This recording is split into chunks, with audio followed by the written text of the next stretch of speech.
Le docteur venait la soigner à la maison. Mais ça ne marchait toujours pas. Ça ne marchait toujours pas. Et lorsqu'on appuyait sur ce bouton-là, on a fait recours au grand chef, au grand patron, contre tous les esprits, tout puissant Jésus. Alléluia. J'en parlais de lui. Le tout puissant Jésus, le vainqueur de la mort, le vainqueur de la tombe, celui qui est parti jusque dans le séjour des morts. Il a la vie, il a les clés de la mort, du séjour des morts. Alléluia. Entre les mains du diable. Il y a eu des grands hommes dans la Bible qui ont fait des grandes choses. Il y a eu des grands hommes dans la Bible qui ont fait des grands prodiges et miracles. Mais lorsqu'ils sont arrivés devant la mort, la mort les a tués. Comment les a retenus? Comment les a emprisonnés? Mais cet homme Jésus, ce bout d'homme, alléluia, ce bout d'homme, Jésus-Christ, le Seigneur Jésus-Christ, il n'était pas élancé, il n'était pas gros, il n'était pas quelqu'un qui pouvait attirer l'attention des gens. Par sa taille, par sa forme, on pouvait le négliger.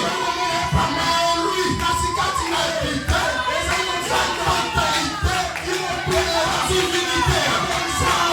Alléluia. Ses cheveux, la divinité. Sa peau, la divinité.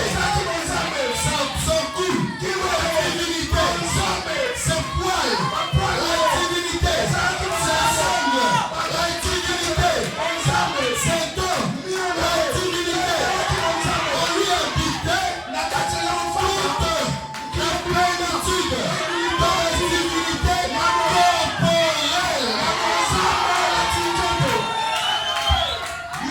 Il était 100% homme et 100% Dieu. Alléluia. Il était 100% homme, 100% Dieu.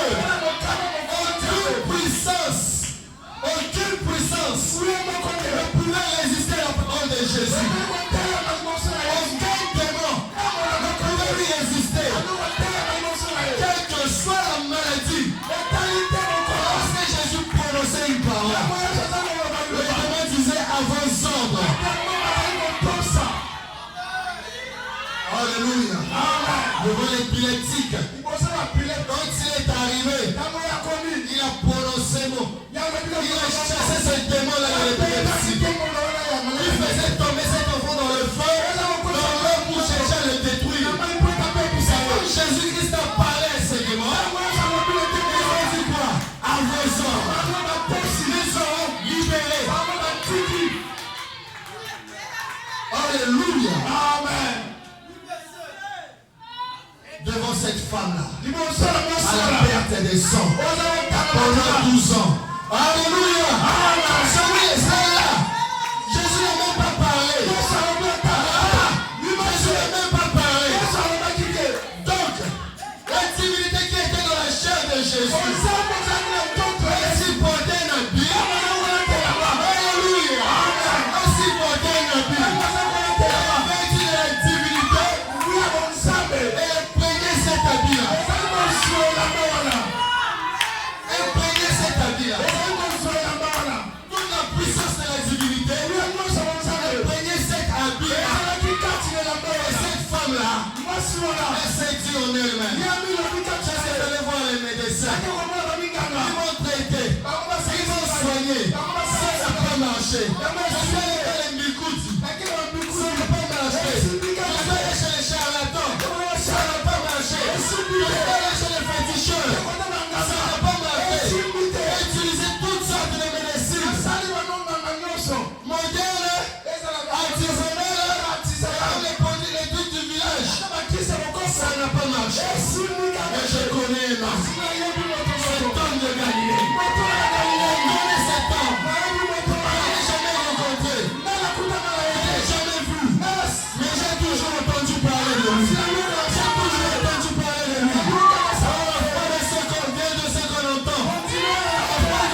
Cette femme, écoutez parler de Jésus. Tout ce que Jésus disait, elle s'est dit en elle-même. Je ne vais pas chercher à ce qu'elle me pose la main. Je ne vais pas chercher à ce qu'elle puisse me parler. S'il m'envoie ou pas, c'est pas ça le problème. Ce qui est important pour moi, si je vais vraiment toucher, si je vais son robe, son vêtement, placer ma foi là-dessus, et je serai guéri.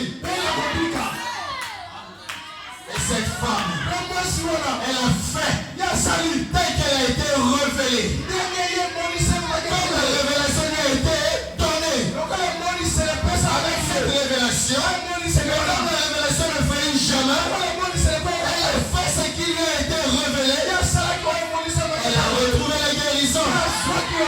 Ce que papa n'a pas pu faire, ce que maman n'a pas pu faire, ce que la Bible n'a pas pu faire, ce que les docteurs n'ont pas pu faire, ce que tout le monde ne peut pas faire pour toi, le Seigneur Jésus le fera pour toi. Alléluia. Le Seigneur Jésus le fera pour toi. Quelle est cette puissance qui peut résister devant le nom de Jésus? Quel est ce démon qui peut s'opposer devant le Christ de Jésus? Même leur chef, Satan le diable, fléchit ses genoux devant le nom de Jésus. Un poète a chanté. Dans un combat, l'adversaire ne parle jamais en bien de son ennemi. L'Ukraine et la Russie sont en guerre. L'Ukraine et la Russie sont en guerre. Si tu écoutes le président ukrainien parler, il ne parlera jamais du bien de Poutine. Il ne parlera jamais du bien de la Russie. Mais en ce qui concerne Jésus-Christ, alléluia.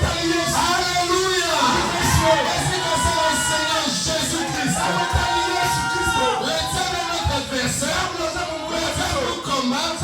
Le diable combat les fils de Dieu. Le diable combat même l'œuvre de Dieu.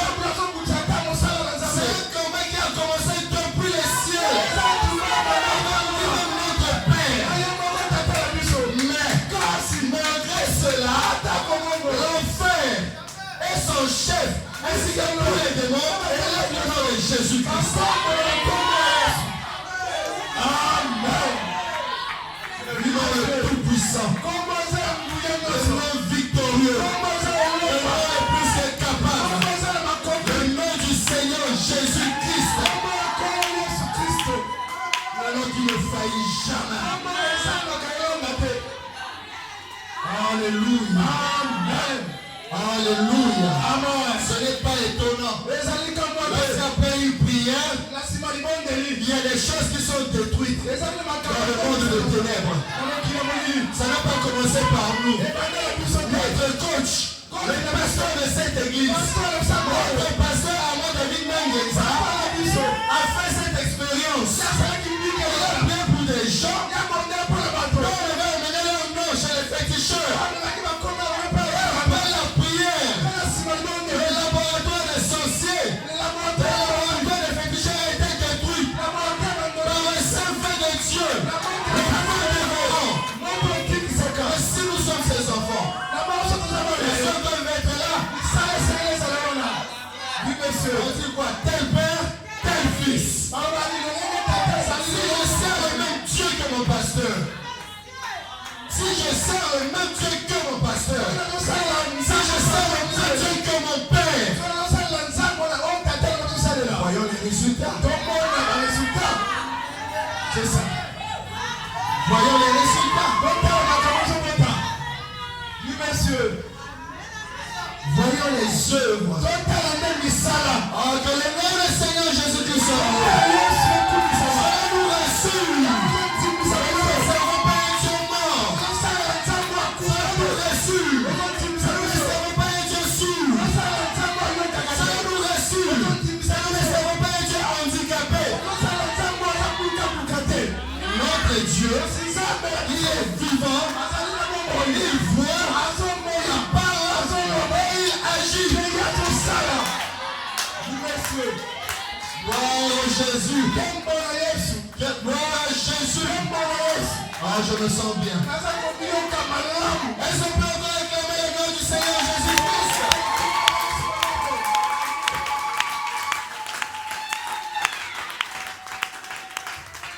Merci Seigneur. Toi aussi.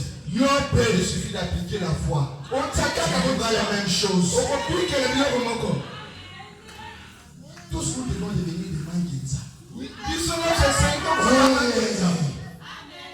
Des sœurs Mangenza.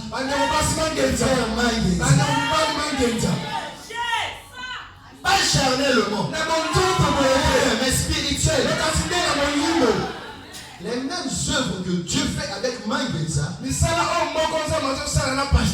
avec moi, je vais faire avec mon frère, je vais faire avec toi, il va se faire avec chacun de nous.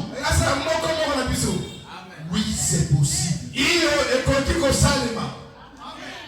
Amen, amen. Amen. Nous sommes reconnaissants au Seigneur pour tous ses bienfaits. Alors, sans plus tarder, levons-nous, nous allons lire la parole de Dieu. Amen. Amen. Nous allons prendre le livre de l'Apocalypse, chapitre 1, verset 1 à 3.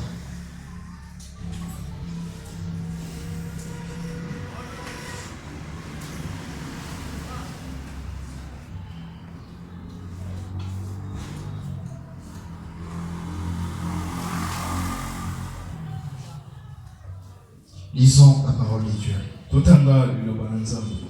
Révélation de Jésus-Christ. Je répète. Révélation de Jésus-Christ. Que Dieu lui a donné pour montrer à ses serviteurs les choses qui doivent arriver bientôt.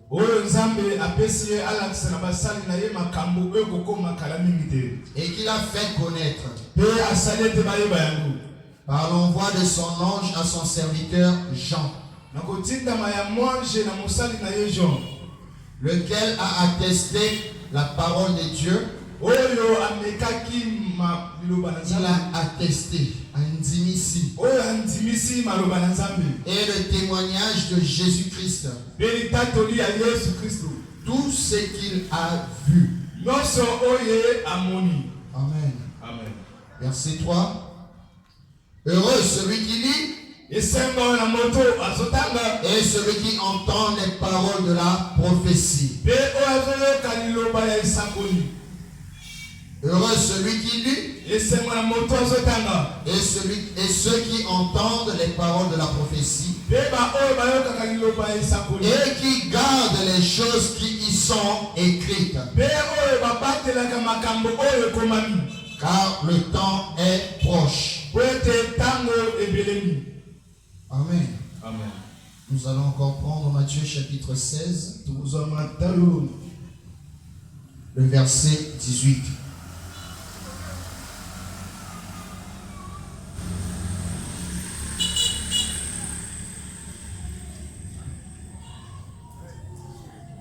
Matthieu chapitre 16, verset 18. La Bible dit: et moi je te dis que tu es Pierre, et sur cette pierre je bâtirai mon église, et que les portes du séjour des morts ne prévaudront jamais contre elle. Que Dieu bénisse sa parole. Soyons-nous. Avant que nous adressons un mot de prière au Seigneur Jésus. Tendre Père Céleste, l'auteur de la vie éternelle et donateur de tout don, nous voici devant toi ce matin, dans ta maison, Seigneur, ensemble avec tes enfants. Tous, ô Dieu, que ce soit moi, mes frères et mes sœurs, nous sommes là pour toi. Nous sommes venus pour que toi tu puisses nous parler. Seigneur Jésus, si toi tu ne nous parles pas, tout ce qui sortira ici transmettra la mort. Car il est écrit dans ta parole que les paroles de l'homme soient considérées comme mensonges, mais seule ta parole pour vrai. Alors Dieu, nous te prions que tu puisses descendre ce matin et que tu puisses parler à ton peuple.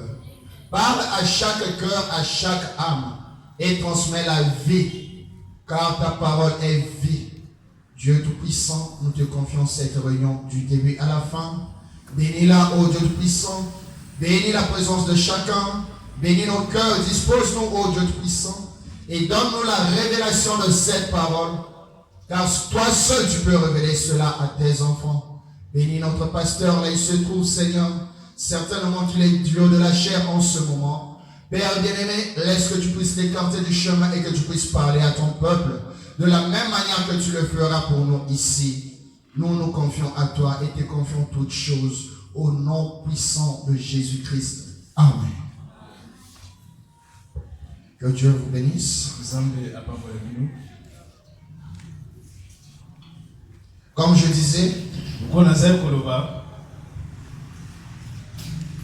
nous sommes contents d'être dans la maison des dieux. Amen.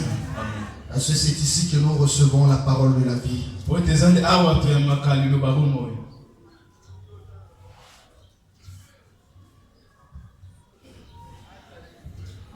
Nous avions un programme que nous sommes en train de suivre qui nous vient de la voix de Dieu. Amen. Chaque fois, nous écoutons le prophète. Nous introduisons le prophète. Et ensuite, nous parlons aussi sur ce que nous avons écouté. Pour essayer de faire comprendre mieux aux gens ce que le prophète a dit. N'est-ce pas? Alors, pour la journée d'aujourd'hui, si vous aviez été attentif à la lecture, dans le livre de l'Apocalypse, chapitre 1 au verset 1, la première écriture qui a été lue parle de la révélation de Jésus-Christ. Amen. La révélation de Jésus-Christ. Pas la révélation de Jean. Pas la révélation d'une personne. Mais c'est la révélation de Jésus-Christ. Et c'est la prédication que nous sommes censés écouter ce matin. Nous sommes censés écouter ce matin.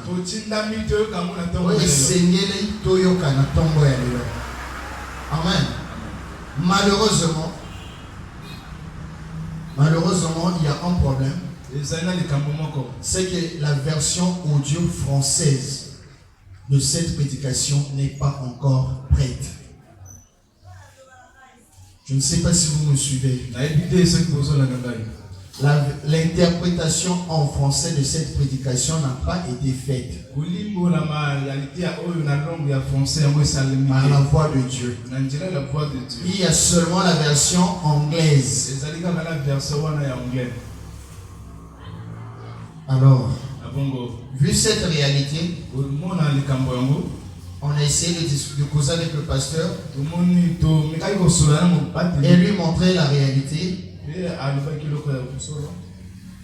On lui a montré la réalité. Alors il nous a dit d'en parler à l'église. Amen. Au lieu de mettre la prédication version anglaise, je ne sais pas si vous êtes avec moi. Au lieu de mettre la prédication version anglaise, tout le monde ne comprendra pas. Il est mieux que quelqu'un étudier et tu puisses étudier, lire, prier le Seigneur et transmettre l'idée, transmettre la prédication à l'église. Autrement dit, ce n'est pas la bande qui va parler ce matin, mais c'est une personne qui va parler. Ou encore, Dieu ne va pas utiliser un appareil pour parler à son église, mais il va utiliser un être humain pour parler à son église.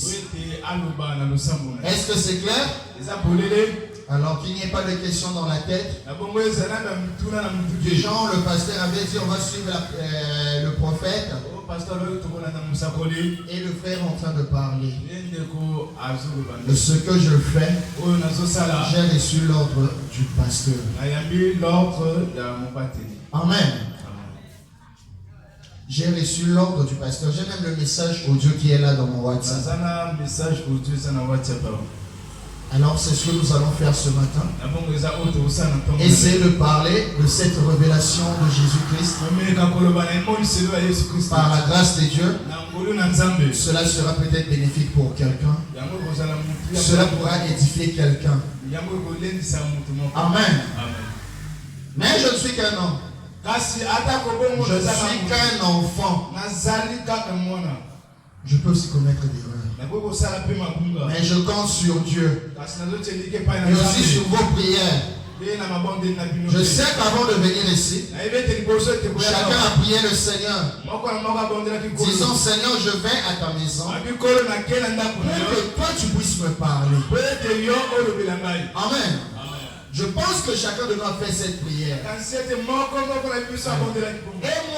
et vous, nous nous attendons à ce que le Seigneur puisse nous parler. Alors je compte sur Dieu. Comptons tous sur Dieu. Amen. Ok, donc nous allons entrer dans la prédication. Je vais refaire la lecture. Apocalypse chapitre 1 au verset 1. Révélation de Jésus-Christ. La révélation de Jésus-Christ. Avant de continuer, nous devons savoir c'est quoi une révélation. Amen. Nous devons comprendre que signifie le mot révélation. Parce que si nous ne connaissons pas c'est quoi la révélation, nous allons tâtonner. Nous serons ballottés. Nous allons basculer de part et d'autre. Amen. Nous devons comprendre c'est quoi la révélation. Parce que là, on nous parle de la révélation de Jésus. La révélation de Jésus-Christ.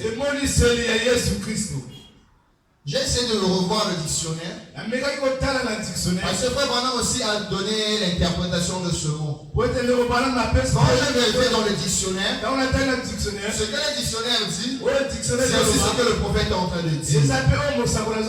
Le prophète et le dictionnaire disent la révélation, c'est le dévoilement.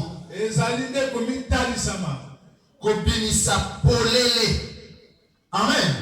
Encore, quelque chose qui était voilé. Mais ça sort aux yeux et aux vues de tout le monde. Révélé, ça veut dire dévoilé. Amen. Donc quand on parle de la révélation de Jésus-Christ, on veut démontrer Jésus-Christ aux yeux de tout le monde. Faire connaître au monde, faire connaître à l'église, faire connaître au peuple de Dieu qui est réellement Jésus. Amen. Qui est Jésus-Christ? Pour que chacun de nous puisse entrer en lui-même et réaliser qui est Jésus-Christ. Pour lui, ou pour toi, pour moi, je dois savoir qui est Jésus-Christ pour moi. Toi aussi tu dois savoir qui est Jésus-Christ pour toi. Si on ne le sait pas, on ne va pas bénéficier des vertus, des privilèges qui sont en Jésus. Alléluia. Amen. C'est comme une personne qui a de l'argent et qui meurt de faim parce qu'il ne connaît pas la valeur de l'argent. Qui ne connaît pas l'argent. Quand tu as l'argent et que tu ne connais pas c'est quoi l'argent, qu'est-ce qu'on peut faire avec l'argent? Tu peux mourir de faim en ayant tes billets dans la poche. Alléluia. Amen. Tu peux mourir de faim. L'argent est là. La nourriture aussi est là. Mais tu n'arrives pas à acheter parce que tu ne connais pas c'est quoi l'argent. Et que peut-on faire avec l'argent? Alléluia. Amen.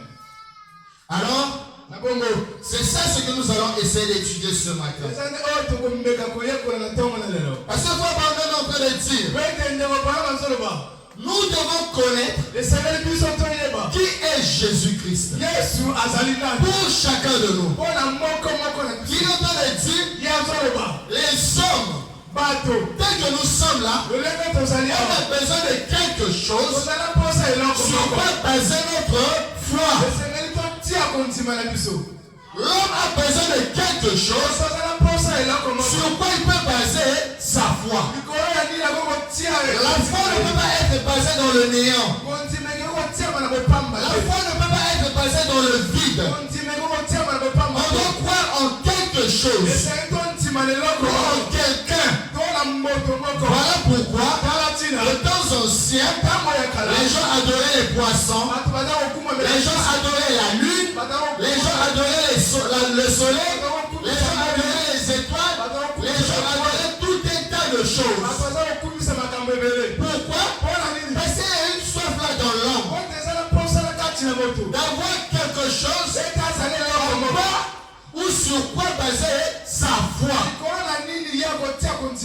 Amen. Amen. Lisons cela. Lisons le paragraphe 20 de la brochure La révélation de Jésus-Christ.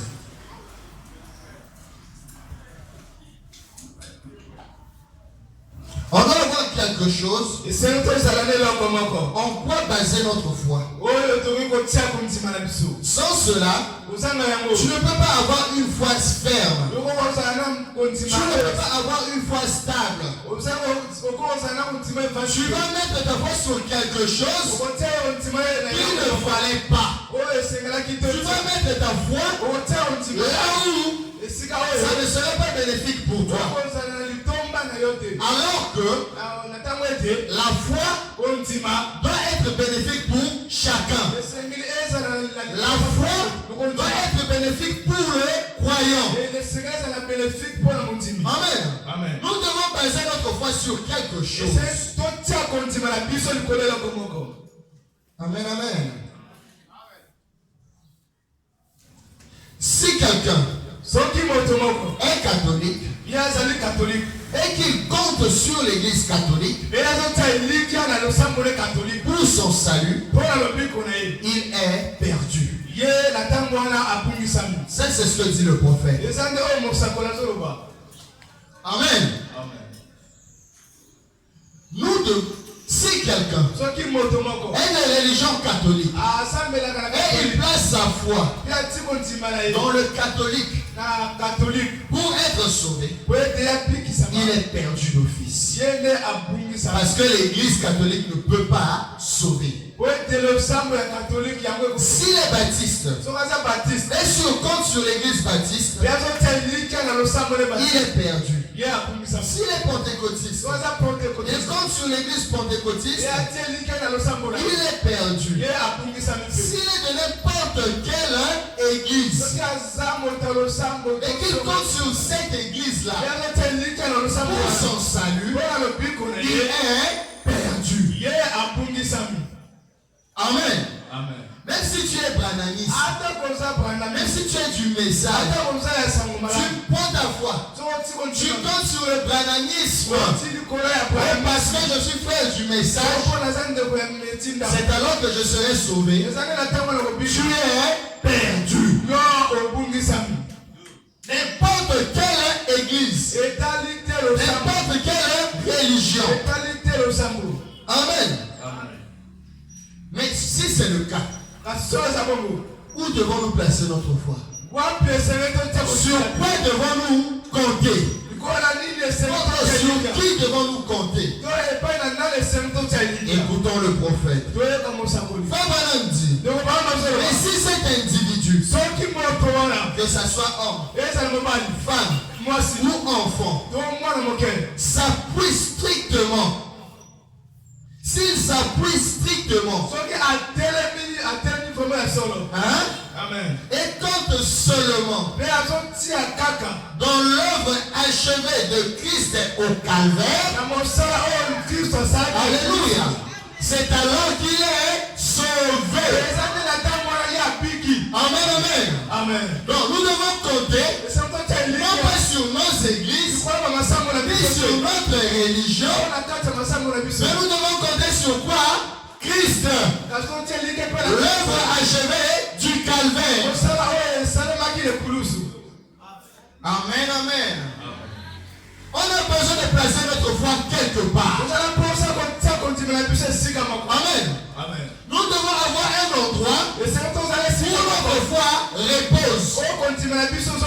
Et là, le serviteur de Dieu, le prophète William Branham est en train de dire, s'il y a un endroit là où nous pouvons compter, là où nous pouvons placer notre foi, c'est sur l'œuvre achevée du calvaire. Mais qu'est-ce qui s'était passé au calvaire? Nous en avons parlé le dimanche passé. Amen. Amen. Qu'est-ce qui s'est passé au calvaire? Et quelle œuvre fait Branham en train de parler ici? Quelle œuvre qui a été achevée au calvaire? C'était la mort du Seigneur Jésus-Christ. Sa crucifixion. Et le but pour lequel cela a été fait. Amen. Amen. Le but pour lequel Jésus-Christ est venu mourir sur la croix. C'est sur ça que nous devons compter. C'est là où nous devons placer notre foi. Amen, amen. Amen. Si tu as la foi dans une église quelconque, ça ne te sauvera pas. Si tu comptes sur autre chose, en dehors du calvaire, ça ne te sauvera pas. Amen. Mon salut à moi, ton salut à toi, dépend de cette œuvre achevée du calvaire. Là où un homme parfait, un saint de Dieu, un irréprochable, celui qu'on ne peut pas convaincre du péché, celui qu'on ne peut pas pointer du doigt, voilà, il avait fait ça ou ça. Cette personne-là était venue prendre la place d'un vil pécheur que je suis.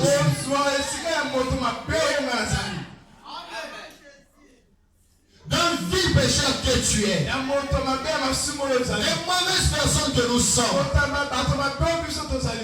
Lorsqu'il est mort à la croix, c'est alors qu'il a acquis notre salut. Alléluia. Amen. L'œuvre du calvaire est une œuvre parfaite. Est une œuvre achevée. Il n'y a rien qui est resté. Donc Christ est mort. Il a payé pour tout. Alléluia. Amen. C'est là où nous devons placer notre foi. Pour notre salut. Sans cela, nous allons perdre notre temps pour rien. Amen, amen. Sans cela, nous allons placer notre foi à un endroit ne nous sera pas bénéfique. Mais si nous comptons sur l'œuvre du calvaire, c'est alors que cela sera bénéfique pour nous. Amen, amen. Et là, on est en train de parler de la révélation de Jésus-Christ. La révélation de Jésus-Christ. Faut vraiment te le dire. Le livre de la révélation, ce n'est pas la révélation de Jean. Amen. C'est Dieu lui-même qui a envoyé son ange vers l'apôtre Jean pour lui donner des révélations sur qui est Jésus-Christ et qu'est-ce que Jésus-Christ doit faire au travers des âges. Amen.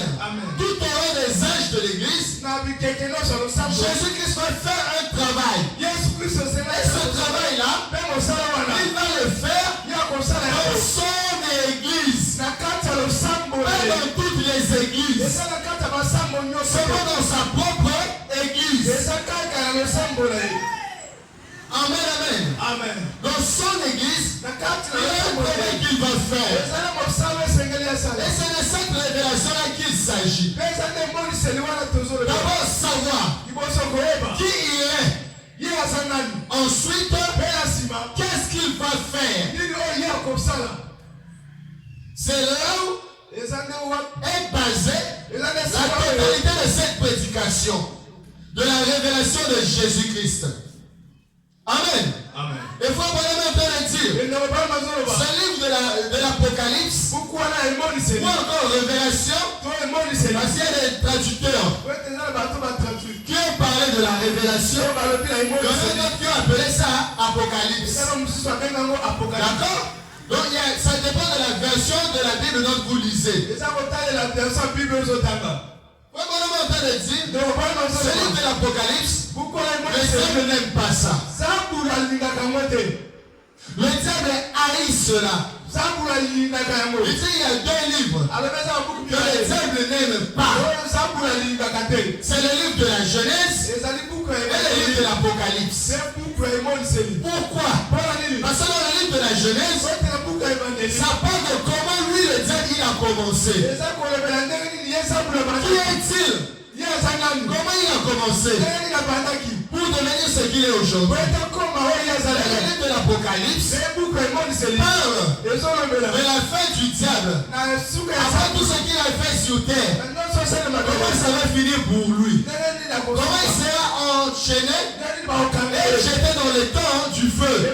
Amen, amen. Et dans ce même livre aussi de l'Apocalypse, ça parle de Jésus-Christ. Qui il est et ce qu'il doit faire dans son Église. Amen. Alors, nous devons savoir qui est Jésus. Nous devons savoir qui est Jésus-Christ. Amen. Parce que c'est en sachant qui est Jésus-Christ, c'est alors nous allons placer notre foi en Jésus. Amen. Nous allons placer notre foi en Jésus et cela nous aidera à vivre les privilèges qui sont en Jésus. Alléluia. Frère, maintenant on peut le dire que Dieu, c'est lui qui donne la révélation. Amen.